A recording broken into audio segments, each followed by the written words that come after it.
যদি পরিবেশ স্বাভাবিক থাকে, ভোট কেন্দ্রে যদি মানুষ যেতে পারে, তাহলে ইনশাল্লাহ একটা ভালো রেজাল্ট নিয়ে আসবো। ইনশাল্লাহ ভালো কন্টেস্ট করব এবং জিতে আসবো ইনশাল্লাহ।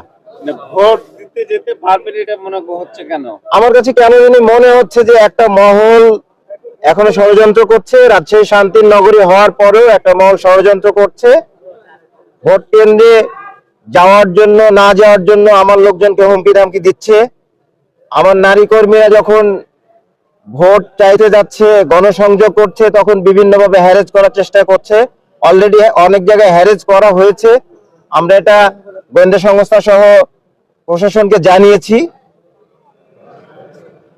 এখন দেখা যাক সামনে পরিবেশ পরিস্থিতি। আজকে নমিনেশন জমা দিয়েছি, সামনে পরিবেশ পরিস্থিতি কোন দিকে যাচ্ছে। জোট নিয়ে আপাতত আপনারা সবাই জানেন জোটের অবস্থা কি, কোন দিকে যাচ্ছে। আমার পার্টি এখন পর্যন্ত এবি পার্টি কোনো জোটে যায় নাই। আমরা একক নির্বাচন করব না আবার জোট হবে কি হবে না হবে, এটা তো 20 জানুয়ারি পর্যন্ত সময় আছে। আসলে রাজনীতিতে শেষ বলে কোনো কথা নেই। আর এবি পার্টির রাজনীতি দায় ও দরজের রাজনীতি। আমরা সেবার রাজনীতি নিয়ে আসছি রাজশাহীতে।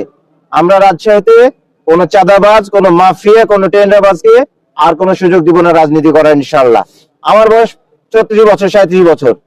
যারা রাজশাহীতে 36-37 বছর দিয়ে ধরে রাজনীতি নিয়ে খেলাধুলা করেছে, আমরা তরুণ প্রজন্ম এই রাজনীতি নিয়ে খেলাধুলাটা বন্ধ করতে চাই।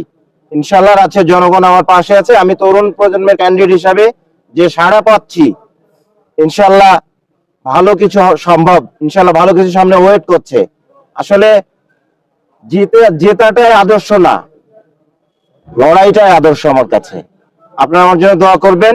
সাংবাদিক ভাইদের কাছে অনুরোধ, আমার জন্য দোয়া করবেন এবং আমার পাশে থাকবেন ইনশাল্লাহ।